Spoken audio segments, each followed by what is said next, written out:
Aftermath of the Pittsburgh synagogue shooting, the final and oldest of the 11 American Jews gunned down at the Tree of Life Temple. 97-year-old Rose Mallinger was laid to rest today. Now, even amidst the mourning, this week has seen a spate of vandalism against other Jewish institutions and homes, including the Beth Jacob congregation in Irvine, California, and yesterday in New York City, the defacing of the Union Temple in Brooklyn with graffiti calling to, quote, kill all Jews. That led to the cancellation of an event there yesterday featuring Alana Graza, the star of the TV series Broad City.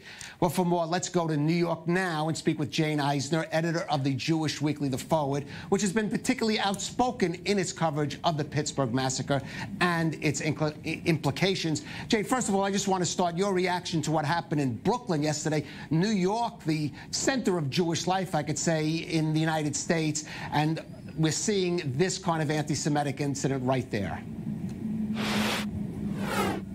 Well, it's true, and unfortunately, it's not the first one.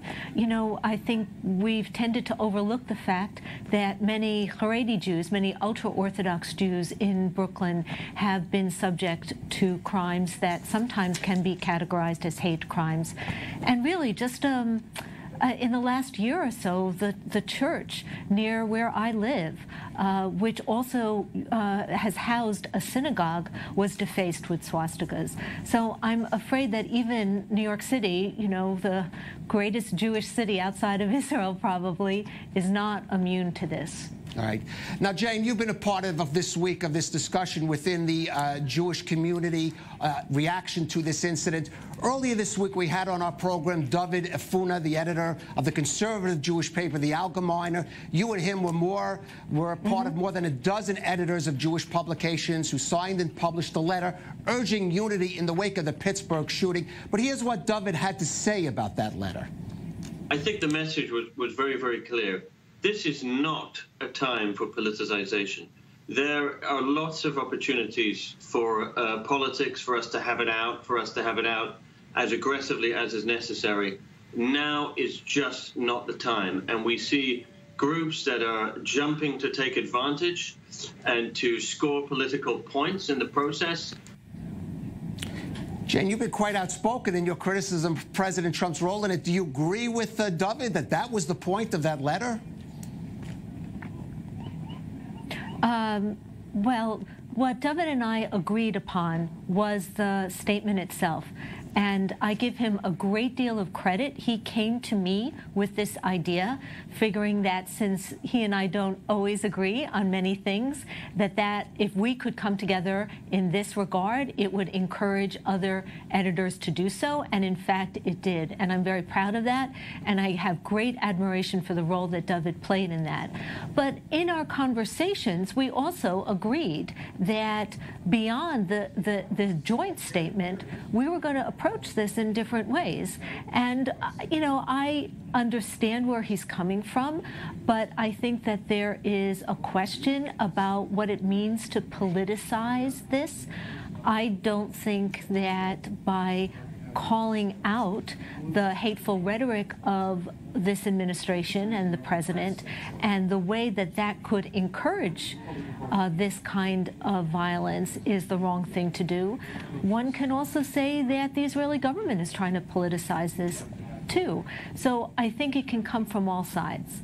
Yeah, I want to zero in on that comment about the Israeli government. There has been criticism in liberal circles, in the Jewish liberal circles in the U.S. about, for example, Naftali Bennett, the education minister, going to Pittsburgh, offering support for President Trump. Some pushback. Why should he be interfering in this this American Jewish discussion? His response certainly is, well, American Jews, we're all a family. They take part in the Israeli discussion. What about your response? Well, I think it was a lovely gesture for Minister Bennett to come. I know that the Consul General from New York, Donny Dayan, in whose area of jurisdiction Pittsburgh lies, was also there, and of course Ambassador Dermer was there. And I think it was entirely appropriate for Israeli government officials to join other Jews and in mourning what happened. Where I think there's a question is than telling us in America what this is about. I believe that this is about homegrown American terrorism. I think it is different than what's happened in Israel. I think it's different than what's happening in the UK right now.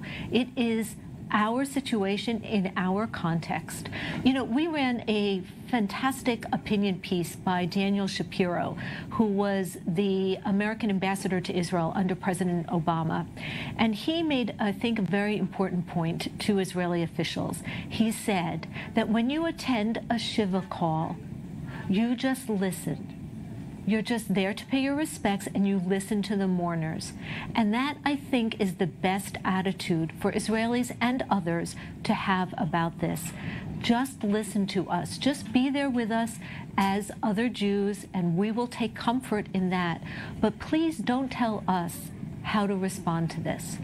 Right, Jane, in the Forward, though, I mean, you're speaking very reasonably now, but in the Forward, opinion pieces by yourself and others during the course of the week have been quite outspoken, not only about the role played by President Trump that you see in the rise of anti-Semitism in the U.S., but, as you put it, his enablers in the American Jewish community. And there was some pushback whether to have that discussion, whether to have it so quickly after the shooting itself. Well, I think we have to call it what it is. Remember, this shooting didn't happen in a vacuum. Within just a few days before this shooting, there were bombs sent to former presidents, former Democratic officials, CNN, and other critics of President Trump. There was a terrible racial shooting in the South in which a white man tried to enter a black church, and when he couldn't get in, just randomly went to a supermarket and murdered 2 black people in cold blood. This is the context in which these things are happening, and I think it's essential for us to call that out. And I have done that. I've written 2 pieces in my role as editor-in-chief in which I've talked about this. However, our other role in the American Jewish firmament is to publish all sorts of opinion about this, and we have. We have published opinion from right and left and center and American and Israeli, and we'll continue to do that because this is a really important debate for us to have. And as we said in that joint statement, we want to have it with respect and civility. And looking forward, I want you to look to next week's midterm elections. How do you think the impact of that vote is going to play out in the, for example, in the American Jewish community? I learned something very important 2 years ago in the election, and that is I would not want to predict what's going to happen. I think that for many American Jews, this was a further illustration of the depths to which our public discourse has fallen, and a real concern about that. But we are a diverse community here with a lot of different kinds of points of view, and I think we'll see that next week. I'm sure we will, and I'm sure we'll see it also in the pages of the Forward. Jane Eisner,